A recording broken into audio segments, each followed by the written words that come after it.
এখনকার বৌমাগুলো যা হয়েছে, বাপরে বাপ, শাড়ি পরা তো ভুলেই গেছে, শাখা পলা সিঁদুর সেটা তো কোনো কিছু নামগন্ধই নাই। এই যে তোর বউ হাতে নোয়াটুকু পর্যন্ত পরে না, আর আমাকে দেখ শাড়ি শাখা পলা সিঁদুর টিপ সব পরে আছি। এখনকার মেয়েগুলো একদম যাচ্ছে তাই। আর তোর বউ তো দিন রাত জিন্স টপ, কোথা থেকে ছোট ছোট টপ কিনে আনবে সেই টপ, ছোট ছোট প্যান্ট। এগুলো কি কি পেয়েছে নাকি তুই বলবি আমাকে? আরে সেটা না, তুমি বুঝছো না, তুমি ভুল বুঝছো। আচ্ছা ঠিক আছে, আমি আর একবার বুঝিয়ে বলবো। এইরকম জামা কাপড় যাতে না পাও। কই শুনছো, আমাকে ড্রেসটা পরে কেমন লাগছে?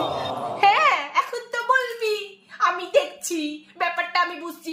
আমি তো এখন তোর পর হয়ে গেছি, তোর বউই তো এখন তো সব। যা যা যা যা, বউয়ের চামচা, মাকে সহ্যই করতে পারবি না। বউয়ের কাছে যা, বউ যেটা বলবে সেটা তুই করবি। বউ বলতে বললে উঠবি,